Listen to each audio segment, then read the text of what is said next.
கிறிஸ்தவத்தில் உபவாசத்திற்கு மிக முக்கிய பங்குண்டு. காரணம் என்னவென்றால், கிறிஸ்தவர்களின் முன்னோடியாகிய இயேசு கிறிஸ்து இந்த பூலோகத்தில் வாழ்ந்த நாட்களில் உபவாசித்தார். அது மாத்திரமல்ல, உபவாசத்தை குறித்து அநேக போதனைகளை தந்தார். உபவாசத்தை குறித்து பிரசங்கமும் செய்தார். மத்தேயு 4வது அதிகாரம் 2வது வசனத்திலே பார்க்கும் பொழுது, அவர் இரவும் பகலும் 40 நாள் உபவாசமாய் இருந்த பின்பு அவருக்கு பசி உண்டாயிற்று என்று வேதம் குறிப்பிடுவதை நாம் பார்க்க முடியும். இயேசு கிறிஸ்து பிசாசினால் சோதிக்கப்படுவதற்கு ஆவியானவராலே வனாந்திரத்துக்கு கொண்டு போகப்பட்டார். அங்கே இரவும் பகலும் அவர் 40 நாள் உபவாசமாய் இருந்தார் என்று சொல்லி வேதத்தின் மூலம் நாம் அறிந்து கொள்ள முடியும்.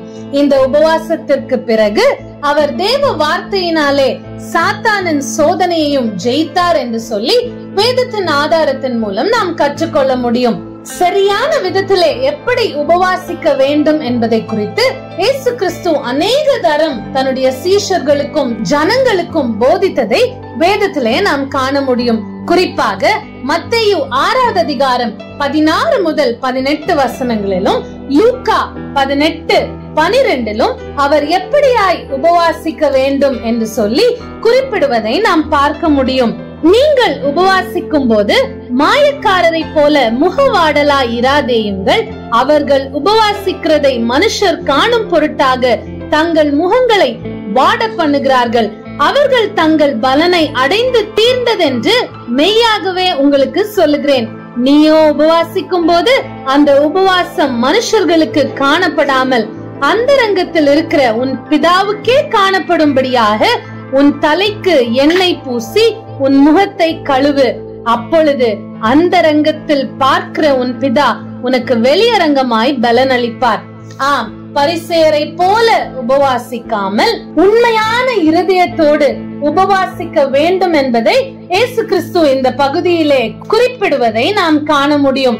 அநேக நேரங்களிலே உபவாசம் செய்கிறவர்கள் நான் உபவாசிக்கிறேன் என்று சொல்லி முகத்தை வாடலாக வைப்பதுண்டு. ஆனால் வாடலாக முகத்தை வைக்க கூடாது என்றும், மற்றவர் காண்பதற்காக அல்ல, உண்மையான இருதயத்தோடு உபவாசிக்க வேண்டும் என்றும் இயேசு கிறிஸ்து போதிப்பதை நாம் காண முடியும். அது மாத்திரமல்ல, ஆயக்காரன் பரிசேயன் உவமையிலே அந்த பரிசேயன் தான் உபவாசிப்பதை குறித்து பெருமை பாராட்டுவதை லூக்கா 18:12 காண முடியும். அப்படி உபவாசிப்பதை குறித்தும் பெருமை பாராட்டுவது தேவனுக்கு பிரியமில்லாத காரியம் என்பதை பின்வரும் பகுதியிலே நாம் பார்க்க முடியும். இப்படியாக எப்படி முழு இருதயத்தோடு ஆண்டவரிடத்திலே உபவாசிக்க வேண்டும், எப்படி உபவாசத்தை குறித்து பெருமை பாராட்டக்கூடாது என்பதை தேவன் தெளிவாக போதிக்கிறதை நாம் காண முடியும். அது மாத்திரமல்ல, உபவாசம் எவ்வளவு முக்கியம் என்பதையும், சில வகை பிசாசானது ஜெபத்தினாலும் உபவாசத்தினாலும் தான் வெளியே ஏறும் என்றும் இயேசு கிறிஸ்து உணர்த்துவதை மத்தேயு 17வது அதிகாரம் மார்க் 9வது வசனத்திலே நாம் பார்க்க முடியும். இயேசு கிறிஸ்துவின் சீஷர்கள் அவரிடத்தில் வந்து, எங்களால் ஏன் இந்த பிசாசை துரத்த முடியவில்லை என்று கேட்கும் பொழுது இயேசு கிறிஸ்து அவர்களுக்கு தெளிவாக மத்தேயு 17:21 இவ்விதமாய் சொல்லுகிறார். இந்த ஜாதி பிசாசு ஜெபத்தினாலும் உபவாசத்தினாலுமே அன்றி மற்ற எவ்விதத்தினாலும் புறப்பட்டு போகாது. மார்க் 9:29 இதே சம்பவத்தை இவ்விதமாய் குறிப்பிடுகிறது. இயேசு கிறிஸ்துவின் பதிலை பார்ப்போம் என்றால், இவ்வகை பிசாசு ஜெபத்தினாலும் உபவாசத்தினாலுமே அன்றி மற்றெவ்விதத்தினாலும் புறப்பட்டு போகாது.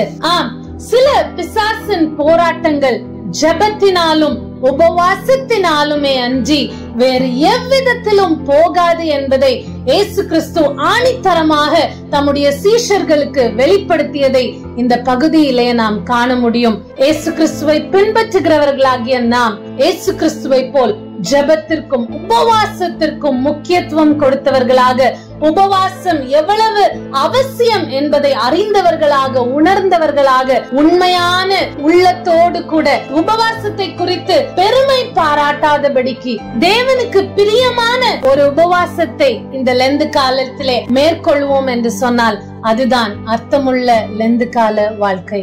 ஆமென்.